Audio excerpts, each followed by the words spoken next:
আলু সবাই খায়, কিন্তু মিষ্টি আলু খেলে শরীর ও চোখের জন্য সত্যি উপকার হবে। মিষ্টি আলু হলো শীতকালীন সুপার ফুড। মিষ্টি আলুতে আছে ভিটামিন, মিনারেল ও ফাইবার ভরপুর, হজম সহজ ও শক্তিশালী করে। মিষ্টি আলুতে আছে যে ভিটামিন: ভিটামিন এ চোখ ভালো রাখে, ভিটামিন সি রোগ প্রতিরোধ ক্ষমতা বাড়ায়, ফাইবার হজম সহজ করে, পেট ভরে রাখে, অ্যান্টিঅক্সিডেন্ট শরীর সুস্থ রাখে। আলু সবাই খায়, কিন্তু মিষ্টি আলুর শর্করা কম, স্বাস্থ্যকর শক্তি দেয়, রক্তে সুগারের লেভেল কমে। শীতকালে খেলে শক্তি ও ইমিউনিটি বাড়ে। কিভাবে খেতে পারি? ভাপে সিদ্ধ বা বেক করে খেতে পারেন।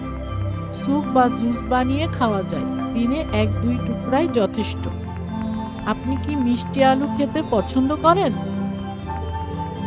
ভিডিওটি ভালো লাগলে লাইক ও চ্যানেল সাবস্ক্রাইব করতে ভুলবেন না।